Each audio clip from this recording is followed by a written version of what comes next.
Taking a peek at the infotainment system inside of the Genesis GV80.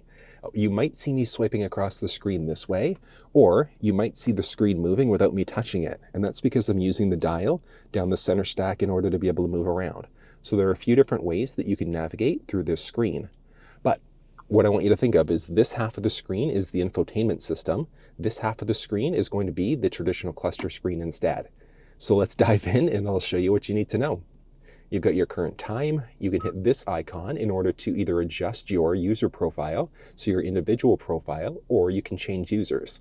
The big benefit here is that if there are multiple people driving the ride, you'd be able to have it remember your individual profile settings for your radio. You'd be able to have it remember your phone settings, any addresses that you've previously searched for, and so many other things. So if multiple people are driving, you absolutely want to go that route, and you can even use a profile lock as well. So whether that's a fingerprint or password, but you'll be able to lock out your profile so that people can't look through. The fingerprint one is interesting because there's this little guy right down the middle, and that would be your fingerprint scanner. So you could essentially scan your fingerprint there in order to log into your profile that way. But user profiles are straightforward. You've got your basic home button there, and then this one is going to let you either turn the display off, you can reorder the home icons, or look at device connections. So where this comes into play, specifically on reordering, is that if you wanted to adjust this out, you're just going to do a push and hold, and then you can slide these across if you wanted to customize the layout instead. Matter of preference. You've got your current day, along with your current connection level, and whether or not there's a phone on the wireless charge pad. So we take that off, you'll see the icon disappear there, back on, and it'll pop on again. Let's go through line by line and I'll show you everything you need to know. So you've got this is like your regular home screen, I would say, and then you've got your icon view. Factory navigation is available inside of this ride, and from here with Factory Nav, you can hit this little icon in order to cancel route, look at destinations and things like that. You can search for addresses this way, so you'd be able to search by GPS coordinates, so latitude first, longitude second. You can search for point of interest icons. So if you wanted to look for something like a Tim Hortons, a Starbucks, gas station, whatever the case may be, you'd have the flexibility to do it. I'm just going to select one that's a little bit further away. And from here, if your phone was connected, you'd be able to call them. You could then route. So you're just going to hit route there. And you've got a few different options. So if there were multiple routes in order to get to where you wanted to go, you'd have different options available there. You can add in an additional stop. So you have this as your end destination, and then you can also add in a waypoint. So if you wanted to kind of stop somewhere in between, you can just add in multiple points there instead. Hitting done, you can then add in a stop, or the route guidance will start now. Click through in order to get to your route. And then turn left. And then with your route actively going, not only is it going to show you your map here, but inside of the head-up display, it's also going to show you your turn-by-turn directions there. And then inside of the cluster screen, you've got the button here that you can push, and that's going to change out your cluster view. But that would also give you the option of being able to move in to turn-by-turn directions inside of the screen there as well. So you've got the option of showing your map a few different ways. You can show simple versus detailed turn-by-turn directions and things like that as well. It's kind of neat the way that Genesis has done this. You can then hit this button if you wanted to be able to cancel your route guidance. Along the very bottom, you can change your heading. So if you wanted to be north up, 2D, 3D, wide, etc., you've got different options that are available there. You could have it auto zoom in and out for your guidance. At this volume. Do you want to get guidance alerts? Yes. So turn-by-turn directions. Do you want to get an alert? So this one would be turning in 50 meters versus a chime, letting you know to turn. And then there's also volume priority, which is going to lower your other volumes when you've got an upcoming turn. From here, if we hit search again, we've searched for a few addresses. So you can see the addresses that you've previously searched for. You can also add in a home or work address. And the benefit there, you can hit the voice command prompt on the steering wheel and say navigate home, go to work, whatever the case may be, and it'll navigate to whatever addresses you have saved there.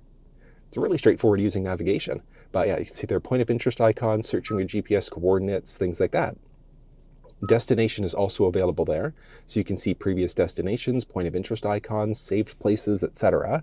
And then one other thing is that inside of your maps when you're there, you hit this little guy in order to get to a bunch of other options, including some navigation settings.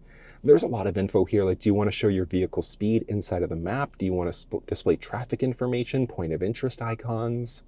Do you want to avoid certain things on the route? Like do you want to avoid freeways, ferries, toll roads, HOV lanes, and things like that?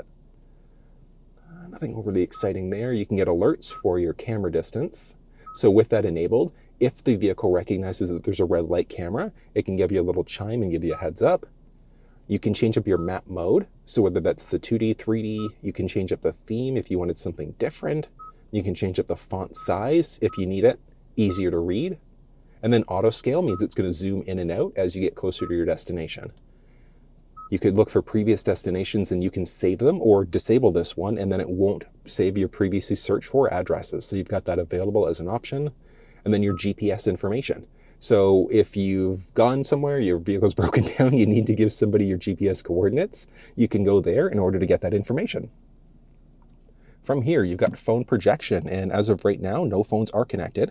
So we're going to start off on the Apple side of things. So we're just going to go Add New. Turn Bluetooth on in your mobile device in order to search. On your device, There we go. select the name that matches vehicle name on the screen. Waiting for GV80 to show up, and the PIN numbers match up. So we're going to pair there. Do you want to allow contacts and favorites to sync up? This is not my car, so I'm going to say no to that one. And a few seconds in, and there we go. We are now fully Download connected. was unsuccessful. Now, it said unsuccessful like to there because I said no when I first connected the phone, but we are now connected for Bluetooth. So you can stop here if you wanted to make phone calls and then stream audio that way. But one nice thing is that the screen does have support for Apple CarPlay. And then on your phone, it's wireless. You could connect wirelessly if you want to. It is also backwards compatible. So if you wanted to use a USB cable, you'd also have that flexibility. But we're just going to hit Use CarPlay, and let's say yes there. And it'll take a second in order to actually connect. There we go.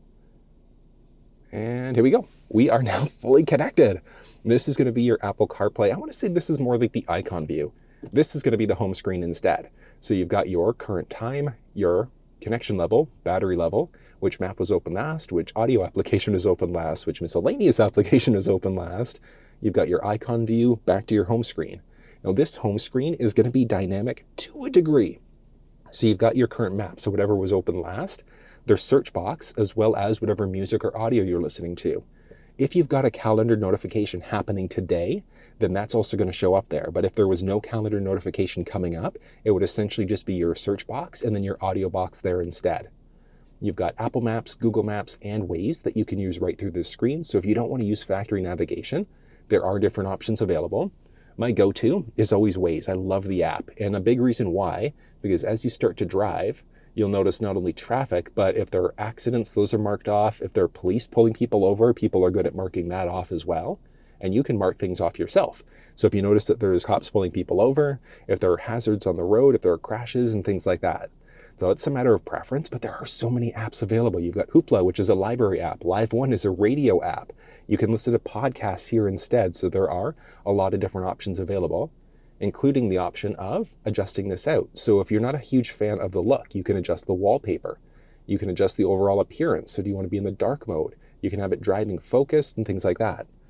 When you're connected to your phone, you can do a little button press on the steering wheel in order to launch into your car assistant. But if you do a long push and hold, that's going to activate your phone assistant instead. So a short button push is going to be for the assistant for the actual infotainment screen. Long push and hold is your phone assistant instead. And then you've got the flexibility of being able to adjust the icons. So on the phone, you're just going to go to your settings, general, and then CarPlay. From here, you're going to find your vehicle. You can forget it. There's enhanced integration. And then you've got the flexibility of customizing. So let's say if you wanted to have your podcast at the top, and if you're a fan of Waze, you'd be able to adjust this out. Anything with a minus next to it, you can remove it from the screen. And it fully removes it there, but it saves it at the bottom. So you could add it back in if you wanted to. But if you've played around with the layout too much and you're not a fan of what you've done on the device, you can hit reset, in order to bring you back to the factory default screen there instead. So it's straightforward. If you hit home, you could then jump back in to Apple CarPlay this way. But if you go into your setup, device connections, you've got the phone that we've connected. So we're connected over CarPlay. If you wanted to, you could then hit this. And what it's doing, it's disconnecting from CarPlay and reconnecting to Bluetooth instead. And you can see there, we're now fully connected. But that's how you set up Apple devices inside of the GV80. Setting up Android devices is the exact same process. So if you weren't on the screen, you could go into phone, but I'm currently connected to the iPhone there. So what we're going to do is device connections and then just hit add. Turn Bluetooth on in your mobile device in order to search. On your device, select the name that matches vehicle name on the screen. There we go. And we're just waiting for this basic screen to show up, and we're just going to go connect. And you want to sync your contacts up. I'm going to hit skip there. So I don't want my contacts and my messages and things like that syncing up. But I mean, obviously, if this was your car, you could hit yes there. And again, you could stop here. You're connected over Bluetooth and the device is now connected. But if you wanted to, you can also connect to Android Auto. So yes, we definitely want to do that. And same idea, it's backwards compatible. So you do have the flexibility of using USB instead if you'd like to. And we're connected to Android Auto. You could then open. Let's go home and jump into Android Auto here. And look at this. We are fully connected to Android Auto as well. So download was unsuccessful. Would you like to try again? All right, here we go. If you continue having issues, please contact Genesis Customer Experience to review your Bluetooth issue with a specialist. Contact 1-866-999-9895. Well, that's annoying. All right, so on the Android Auto side of things, you've got your little split screen here where you could swipe across if you wanted to get to other options here as well. You've got your map, and then you can hit the map icon in order to go full screen, and it's moved around, pinch to zoom. And that's something that's not available on the Apple CarPlay side of things, but still, it's nice you've got this available. You can search for addresses, hit the gear icon to do a satellite view versus your traditional view. You can avoid things on the route like highways, toll roads, ferries, things like that. Mute out notifications, change up your heading, add in obstacles on the route. You've got your built-in assistant there as well, and same idea. A long button push and hold is going to let you launch into your phone assistant instead. So short button push would still be for the vehicle assistant. Long button push is for this assistant instead. And you can see here, you go to your little split screen to an icon view, back to a split screen instead. Now you'll notice here Waze is installed, but if you've got Waze on your Android device and it's not showing up, check down in the description of this video for a little walkthrough on how to set that up properly. But you'd have the flexibility of being able to customize the layout for these icons. In order to do it, on your phone, you're just going to search for Android Auto. You're going to go into Android Auto settings, and you've got a boatload of options. But we're looking for Customize Launcher. And then similar to the iPhone side, you can just do a drag and drop in order to move these icons around into whatever option you'd like. Anything with a check mark next to it, you can deselect it, or you can add these things back in. But it's not dynamic the same way it was on the iPhone side. So in order for these changes to come into effect, you just need to hop home, go into your setup, device connections. You're going to disconnect from Android Auto. You're going to reconnect to Android Auto. Let's open it up and icon view. See here, the changes that we made have now come into effect. So not dynamic, but still easy enough to do. And then if we hop back into phones for a second, device connections, you've got both phones that have been connected. So you can either be hooked up to Apple CarPlay or Android Auto, not both, but if you have one phone that you want to connect for your phone calls and one phone for media, you could do that. So you can do a mix and match here. So it's either one of these, but both of these. And if you've got multiple phones connected, you could also do a drag and drop to see who gets connection priority. So if both phones are in the vehicle, who's it going to connect to first? And then if you wanted to delete devices, you're just going to go delete, mark, delete, and yes. And there we go. And it's that easy setting up Android and iPhone devices inside of the GV80. On this screen, the only other one that's really important, like there's basic information, but your Bluetooth system info is where you're going to change the vehicle name. So if you're not a fan of it being GV80, you want it to be Bob's Ride, Sally's Ride, whatever the case may be, that's where you're going in order to change out the vehicle name. From here, there's user profile information, but this is all part of our setup, which we'll touch on last. So we've got the setup there. 3D setup is going to be every option, but it's just done differently. So you can kind of see this neat little 360 view as you move around the vehicle. And then it's going to show you different things that you can do, including hopping inside in order to get to different options inside too. So it's just a very different way to be able to get to all of these setup options. You've got voice memos available, so you can record memos directly to the vehicle. You've got your radio here too. So let's dive into the radio. So you've got the option for FM, AM, and then SiriusXM. So you can see there, anything right here with the star next to it. So if we were to look at a list, you can see all of the available stations based off of your geographic area. you can save out presets by hitting the star icon. So you can add them in or remove them if you'd like to. You can refresh the list if you're new to an area. You can change it out to AM, FM, SiriusXM, etc. So you can see music, sports, news, talk, whatever the case may be. So I'm now on SiriusXM. If I hop back into FM for a second, you can seek this way if you'd like to. You can scan, and you can turn on the HD radio data. So that just means that the radio is streamed digitally, so you've got slightly better audio quality available in comparison. You can enter a station manually this way. So if you wanted to search for stations that way, you could, but you can also use the voice command prompt. 94.9 FM. And you can change out stations that way instead. So it's kind of neat. You can hit this little icon now as well in order to turn the display off, enter a station. There are station lists, a bunch of other options. You can delete presets. You can look at sound settings and so many other things. So station list is just going to pull up a different way that you can look at the stations. You can delete presets here as well, but let's hop back and go into our sound settings because there are a bunch of options here. So you've got your sound options here for surround sound. Do you want to change out your Bang & Olufsen sound system? If you had the upgraded system, if you didn't, that option wouldn't be there. You can adjust out the position as well. Do you want it driver focused? Do you want it focused on people in the back? You could recenter it as well. You can adjust the guidance there as well. And nothing exciting here. So these ones basically, so you've got your different guidance volumes, alerts and things like that. So all of the beeping and chiming that you get during navigation, you can adjust this out. Driver assistance settings. So there are a bunch of different options available here. With haptic warning, if something's going on, like you start to veer over into another lane without signaling, etc., you'll get a little bit of a steering wheel vibration, almost as if you're running over a rumble pavement or there's something wrong with your alignment. There's nothing wrong. It's just that something's going on and it's giving you some haptic feedback, but you can disable that if you want to. Parking safety, driving safety priority, what these mean is that if you will have the forward sensing system and you start to go forward and there's an obstacle there or you're backing into a space, it'll essentially lower your radio volume in order for you to hear those beeps better. And then your connected devices for Apple CarPlay, Android Auto, you can adjust all of these settings. So what do you want your media volume to be at? Your phone volume, ringtones, navigation, and things like that. So you have the flexibility of being able to adjust out all of these settings. It's pretty useful. Inside of SiriusXM, you'd have a few other options, but your presets along the bottom, you can see, are a mix of AM, FM, SiriusXM as well. And then on the steering wheel, there's also this little pad, so this little trackpad that you can swipe across in order to be able to adjust out what station you're listening to. And that's going to change up what's going inside of the head-up display, and then down to the infotainment screen as well. But the easiest way, honestly, to change stations, I think, is just by hitting this button and then just saying whatever station that you want to tune to instead.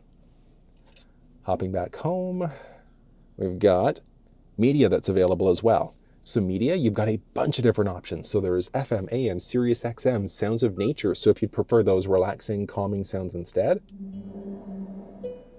you've got that available as an option. But even more than that, so if we go into our media for a second here, and let's look through, you've got media sources, Android Auto, Apple CarPlay, USB music, and USB video. So if you had a USB stick with MP3s in the middle there, just going to plug ourselves in and it'll take a second in order to read. There we go. And you can see there's USB music, but if we hit our media button there, that's going to let us go into USB video instead. So if you had video files on your USB stick, that would show up. Not every video format's available, but I mean, having the flexibility of being able to watch video while you're stopped is really, really cool. I love that Genesis has this available. And you can easily flip back through to USB music, audio, whatever the case may be. Really nice. You can hit here if you wanted to shuffle, repeat. You've got media sources and things like that available as well. There's HD radio data. Climate settings are available here too. So there are a boatload of climate settings down the center stack, and you can also adjust them out through this as well. So you could either adjust the front or the rear climate if you'd like to, and that's the same down the middle here. So you've got the flexibility. So you've got dual zone climate control available, well, technically tri-zone, because you can adjust the rear climate out as well if you'd like to. And you can do that again through the bottom here or through the top. But through the bottom, it's kind of neat because there's haptic feedback that you get here as well as you push through. And then you've got the flexibility of adjusting things out here. You can turn it into an auto mode, sync the passenger side to whatever the driver's side is, have it going to windshield face feet, different combinations of all of the above. And again, doing it for the front or for the rear climate. You can hit the icon here in order to turn the display off, look for your online manual, or there were some additional climate settings available too. So recirculate air, defog, defrost. There is technically a fragrance that's available inside of the ride as well. So if you had the fragrance in there, you could turn it on. And then down the middle here, there's also a button for you to be able to turn the fragrance on that way instead. There are different climate features. There's honestly nothing overly exciting here. You could turn in your seat warming balance. So if you wanted to have it more focused for the cushion, for the back, so like either your butt or your back, you've got that flexibility for both the driver and for the passenger seat. And on the note of the driver passenger seat, there's a little button on the outside of the driver's seat. And when you push that button, massage chair seats, where you can have it for your pelvis, waist, whole body, or turning it off. And then when you've got it turned on, you'd also have the flexibility of being able to say whether it's high intensity, how long you're going to go for as well. So there is a full massage chair seat available inside of this ride. It's really, really nice. And that's going to be the same for the driver passenger side. From here, hopping back home, swipe that across. Media, HD radio. There's a mood curator as well. So if you wanted to have it a little bit more relaxing, come out of a stressful day, you've got the flexibility of doing that. So you can adjust your seat. So this is where we go into more seat settings. So you've got your driver passenger seat or the row in the back. So you'd have the flexibility through the front to be able to recline the seat. So if you wanted to, you can hit the rest button option there, and that's going to recline the seat for you. You can return it back to center there instead, and you can adjust out all of the seats right from the middle here. So if you wanted to adjust out your ergo motion seats, things like that. So these ones, you can actually fold the seats down, etc. There's a quiet mode available, and with quiet mode, what that's going to do is essentially lower the audio and only play through the front speakers. There's connected services, valet mode, there's a terrain mode that's available too, so you can see your vehicle pitch and roll. But down the middle here, there's a little rocker switch, and you'd be able to push in order to be able to adjust into different terrain modes. So there's snow, mud, and sand mode as well. And these are going to play with traction control, stability control, and things like that. But you can see what's going on, how much each wheel is getting, so like which amount of power each wheel is getting. It's actually really neat. And then through the cluster screen, you can also see what mode you're in there. But pushing again, you can also change into different drive modes. So there are different drive modes, and then there are different terrain modes as well. It's actually neat. When you're in the sport drive mode, it's actually going to essentially use the seat bolsters in order to tighten up on your body. It's a really cool one. There are some notifications if they were available, and then there's also a digital owner's manual. So you could scan a QR code on your phone if you wanted to get access to the full manual. And then there are some quick guides as well. So if this video didn't help out, you'd be able to see different options available there too. And then the big one is going to be setup. And there are so many different options available here. First thing is going to be your vehicle settings. And you've got a number of different options here. So we're going to start off with our, let's go driving assistance and driving convenience.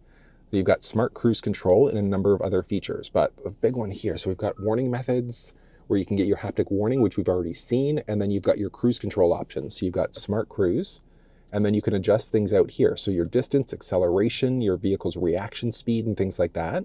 And the smart cruise control system are the buttons along the outside of the wheel here. So you can toggle it on this way, and that's going to set your speed. You could then increase or decrease 1 kilometer, 1 mile per hour at a time. Push and hold up in order to get to the nearest 10 or 0, essentially. Push and hold down to get to the minus. So let's say if you're at 37 kilometers an hour, push and hold up, it'll bring you to 40, 50, 60, etc. You can push in order to pause your speed. You can hit the brake in order to pause your speed, and then push in to resume. And then there's a distance indicator. So it's how close or far are you away from the vehicle that's in front of you. 4 different levels, but it's really straightforward to use. But if you want a walkthrough on using the adaptive cruise control system, check down in the description of this video for a walkthrough on how it's done. There's highway driving assist. Lane change assist is a really cool one. So with that one, when you hit the turnstile, it's going to check to see if there's anybody beside you and automatically change lanes for you. With the highway speed change, if the speed, let's say, drops from 70 to 60 and it recognizes it from the speed sign, it's automatically going to adjust the speed for you there as well.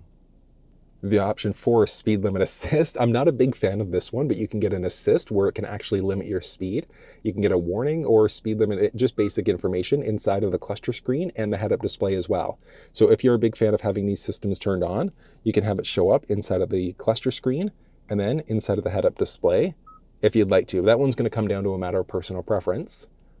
Driver attention warning is interesting. So if you come down to a complete stop and the car in front of you starts driving and you haven't started moving, you'll get a little notification inside of the cluster telling you that you should start driving.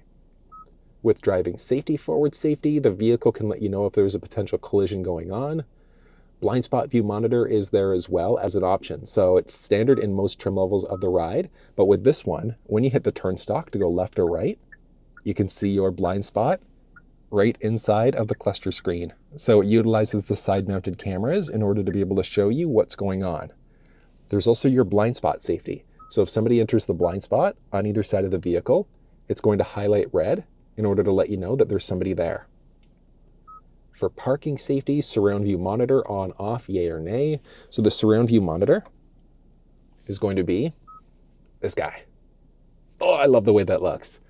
So you've got the flexibility of moving yourself around here into this neat little 360 view. You can just go front view or rear view or front view if you'd like to. You've got your dynamic guidelines there. So as you rotate the steering wheel, you can see across the board what direction you're facing. But I'm a big fan of that 360 camera. I love the way that Genesis has done this, but you've got different options. So rear safety, rear cross traffic safety. If you're backing up and somebody's coming perpendicular, it can let you know of a potential collision there as well. Driving safety, which we've seen all of these options. So that's one thing that you'll notice is that you can get to all of these different settings a few different ways if you'd like to. Hopping here gives you your basics for driving safety, parking safety, which again, we've already seen. So next up is going to be drive mode. So you've got, again, a series of different modes available. So by using the little rocker switch down the middle here, you've got the flexibility of moving out to eco, comfort, sport, etc. But when you're in the My mode at the very bottom there, it's what do you want that mode to look like? So with your unique mode, you can adjust out the powertrain, the steering, and then the suspension. So you've got a comfort, which is more like your traditional steering wheel feel, versus sport and sport plus, which is more stiff. And that's the same thing with your sport suspension and things like that as well. From here, there is active sound design. So it's essentially going to play sound inside of the vehicle. So it essentially makes it sound a little bit more aggressive than the car actually is.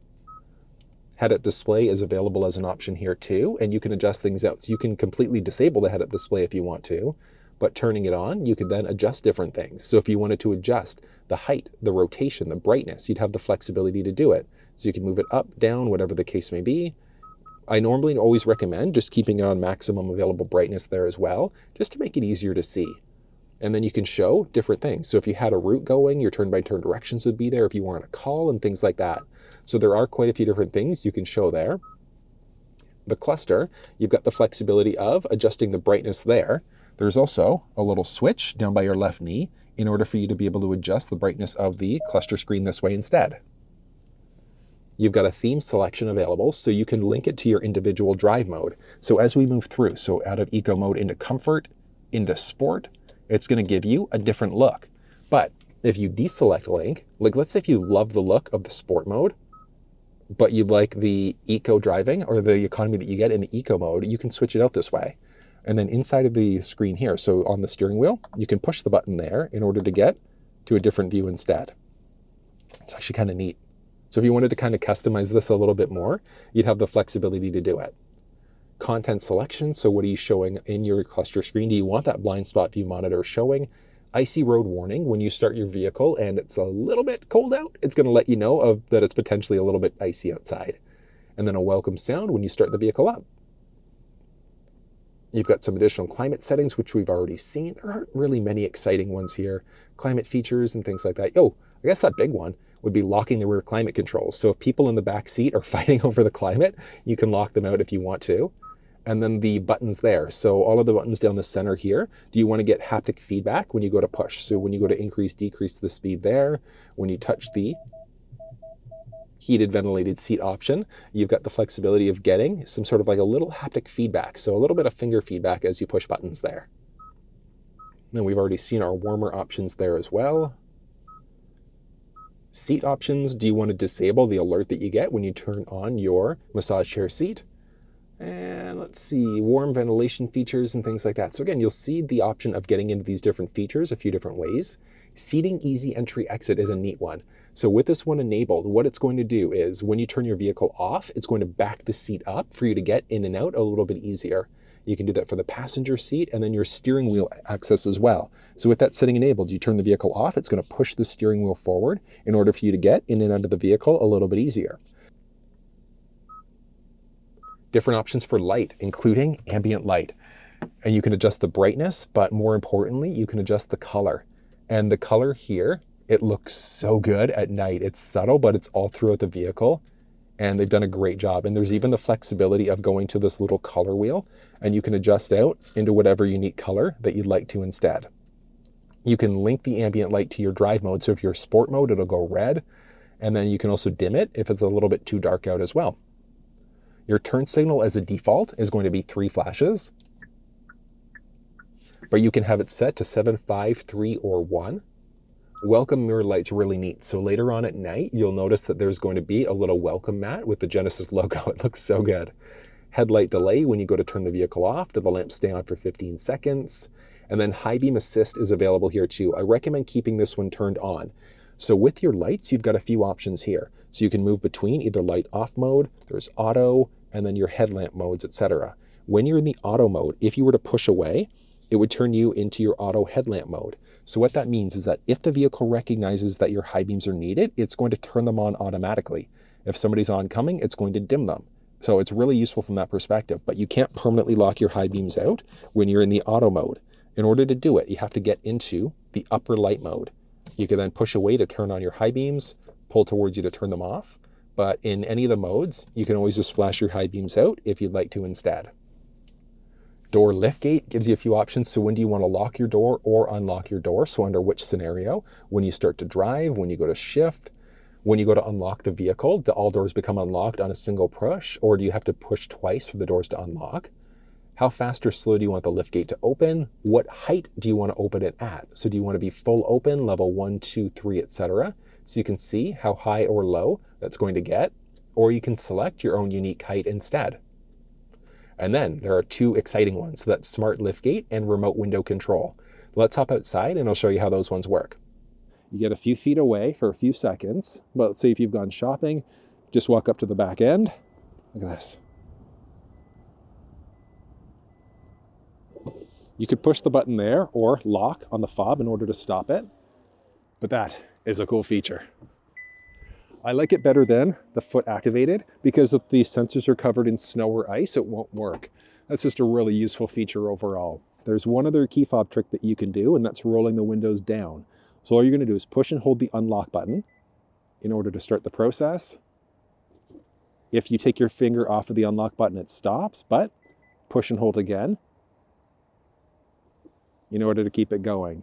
That's really neat. I wish that the remote window control was up as well, but at least you can roll it down if you'd like to. There's a digital key available on top of that and smartphone as a key. Unfortunately, I can't show you that process because this is a press car. But if you want to see a Genesis video on how it's done, check down in the description of this video. And then there are some basic convenience settings. So rear occupant alert, if the second doors have been opened up, you go to turn the vehicle off. It's going to tell you inside of the cluster screen to check the back seats. Let's see, oil change reminder, phone charging indicator. So if you've got a phone on the wireless charger, you've got a few different options for how that's actually going to look as it's charging up. That's the basics of your vehicle settings. So there's a lot of information there, but it's all really straightforward at the same time. And then you've got your navigation settings here as well. So we've already seen a few of these settings.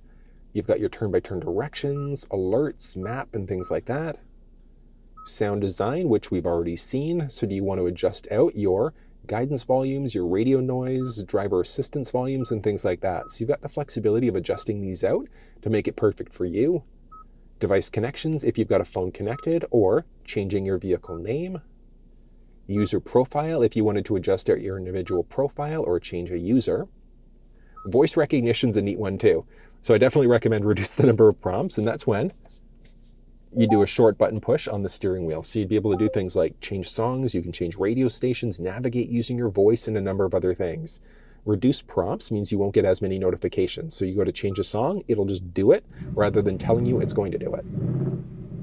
Your screen theme and layout, you can just do automatic. So you can either lock it into white or black, but automatic means it's automatically going to flip you between that light mode or the black mode, just depending on how dark it is outside. But I love that black mode. Oh, that looks good. I know that's going to come down to a matter of personal preference, so you can lock it into the white background permanently, even at night, or the dark background if you really want it to. Your vehicle color. So when you use your different displays, like your 360 camera, what color do you want to use instead? It's actually kind of neat. You've got the flexibility to customize that. Your font size, how do you want it? Large, medium, or small, I guess I would say. Your cluster theme selection, which we've seen. The screensaver, so when you turn the screen off, what shows up? So there's nothing there as a default. You can have a digital clock, an analog clock show up instead. So when you go to turn the display off, different things show up. You've got your cluster widget, and that's going to depend on which option you've got available here. So widgets aren't available during setup. So if we hop back for a second and hop out of there, so you've got your widgetized screen that you can jump in between. And then if you were to go up or down on the steering wheel this way, that's going to move you into a few different views. So you've got a few different views there instead. If you're on this little view, you've then got the flexibility of swiping across in order to change out the widget instead. So you can kind of move out if you'd like to. So your turn by turn, USB music and things like that. And then you can see there are a few different lines on each one. So you can swipe up or down to get to different options. So your different fuel counters, things like that. And you're just using the trackpad here in order to move in between in order to make it happen. So it's kind of neat. You've got the flexibility to kind of adjust this out. There are a series of different widgetized options that are available. Like, it's actually kind of ridiculous. You can, let's see, change out your gauges. So do you want the digital versus analog gauges there instead? So you could permanently lock those out. There are different cluster modes that are available too. So do you want the basic normal mode? Do you want to have a different driving assistant mode? Do you want to have a map view versus a wide view? So you can switch it out this way, but then you can also do the same thing by just using the switch down the middle here too. You can adjust out different things on the display, so adjusting the brightness, your camera settings, your blue light filters available as well. So later on at night, it's going to dim out the lighting in order to make it easier on your eyes. Let's see, video color and things like that. Touchpad, there are a bunch of different custom buttons that are available. So there's the one down the center stack here. So when you hit that, what do you want it to do? Do you want it to do nothing? Do you want it to turn the display off, go home, whatever the case may be? So if we hit display off, you then hit that button, that's going to turn the display off instead. And then there are a series of different custom buttons on the steering wheel. And same idea. So you've got the button here. What do you want that one to do? Do you want it to cancel the route? Do you want it to reject phone calls, go home, turn off the screen, etc.? You've got a steering wheel button here. What do you want that one to do? So you could adjust out into different things too. There's the mode button on the steering wheel. And when you hit the mode button on the steering wheel, it's what is that going to do? So as you hit the button here, is it going to change out between all of your different sources? So AM, FM, SiriusXM, USB music, etc. So it's which sources do you typically listen to? And then as you push the button here, that's going to change you between all of those selected options. Really straightforward. And then you've got the flexibility of adjusting out these different buttons. So the home button, your touchscreen haptics and things like that. Do you want to lock out that touchpad along the front there too? And connected services are available here. You do have to activate them in order to do it, but there are different things available. There's a Genesis app available that you can get on your phone to remote start and do a number of other things too. But I can't show you that one again because this is a press car, but if you want to see how that's done, check in the description of this video. And the other one is going to be your general settings. So you've got your basic software information, system information, but here we go, date and time. That's what we're looking for. So you've got the flexibility of setting the time automatically. So the vehicle determines what the actual time is. You can change it out. Daylight savings time, yay or nay. Do you want to be in 12 versus 24-hour mode as well? And you can't set the date and time because it's automatic. So if you deselect that, you could then select or set the date and time yourself manually instead. You can change out the language. So do you want to be in English, French, Spanish, or Korean? You can adjust out the keyboard type. And then measurement units. So do you want your speed to be in either miles or kilometers? And that's going to adjust out what's going on inside of the cluster screen and in the head-up display. Do you want your temperature to be in either Celsius or Fahrenheit? And that's going to change what's going on down the center stack. You can adjust your fuel economy. So when you're in miles, you'd be in miles per gallon, etc. So it's dynamic there. Your tire pressure, PSI, kPa, or bar. And then your torque unit, you want to be in either Nm or pound-feet instead. It's kind of neat. And then you've got media options. Media off at vehicle startup. So if you've got the volume cranked, you turn the car off, turn it back on again, it's going to mute it out instead, so there won't be any media playing. And then do you want to continue playing media for a few minutes after the vehicle's turned off? And then you've got reset options where you can delete the driver profile or reset all. So it's essentially going to fully wipe the screen in order to bring you back to a factory default instead. Down the middle, there are 2 USB Type-C power points, the notification for your wireless charge pad, and then a 12-volt power point, all hidden behind this tray. So I know that that's a lot of information, but that's everything you need to know about the infotainment system inside of the Genesis GV80.